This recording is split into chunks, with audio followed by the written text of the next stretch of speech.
Imagine acordar todos os dias em um bairro abandonado, com ruas esburacadas, hospitais sem médicos, escolas que mal funcionam, contas atrasadas e um futuro que parece cada vez mais distante. E ainda assim, ver pessoas defendendo com unhas e dentes exatamente aqueles que criaram esse cenário de abandono. Parece absurdo, mas esta é uma das contradições mais estranhas e ao mesmo tempo mais dolorosas da sociedade moderna. A idolatria de quem destrói a vida das próprias pessoas. E o mais assustador é que isso não é exceção, é a regra em boa parte do mundo. Neste vídeo você vai entender por que pessoas simples, vítimas de um sistema corrupto, se agarram com devoção quase religiosa a políticos que sabotam suas vidas.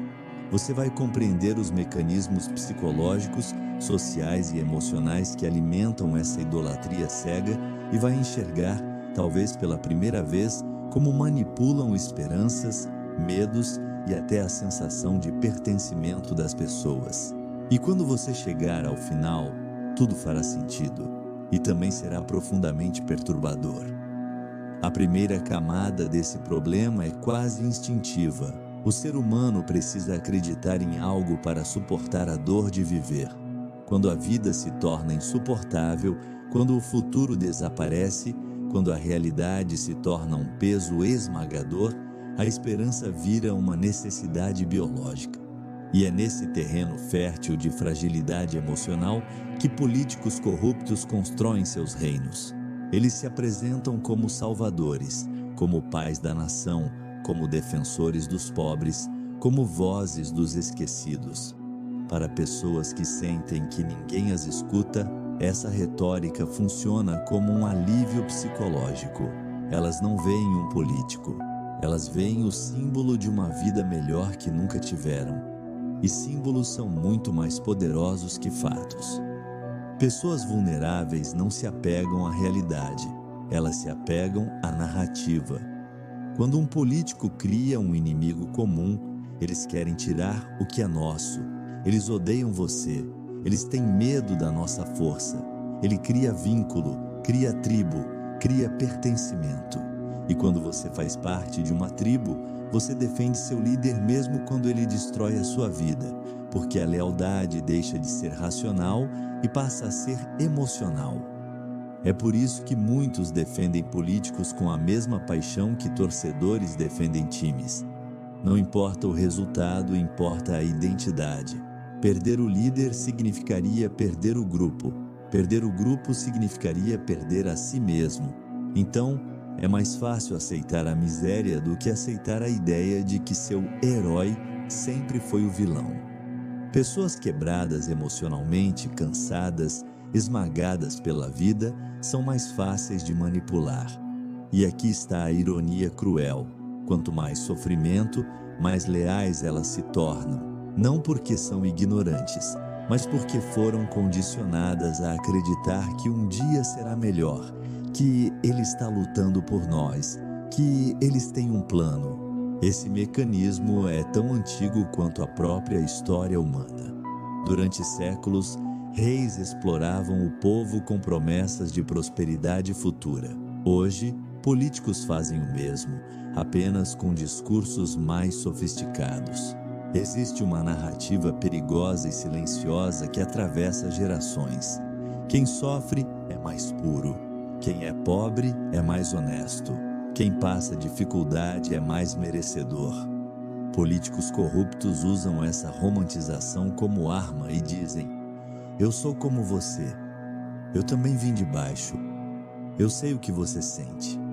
E assim se estabelece uma conexão emocional profunda, falsa, mas poderosa. As pessoas começam a vê-los não como governantes, mas como espelhos. E ninguém gosta de admitir que o próprio espelho está quebrado. Muitas pessoas defendem políticos corruptos porque acreditam que não há opção melhor. Elas se sentem presas em um ciclo onde todos parecem iguais, onde mudar não muda nada, onde votar vira uma obrigação automática. E diante dessa sensação de impotência, surge um fenômeno psicológico simples. Eu prefiro acreditar que fiz a escolha certa do que admitir que fui enganado. A negação se transforma em proteção e a mentira se torna abrigo.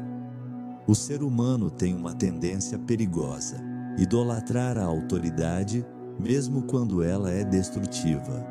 Quanto mais poder alguém demonstra, mais facilmente as pessoas acreditam nele.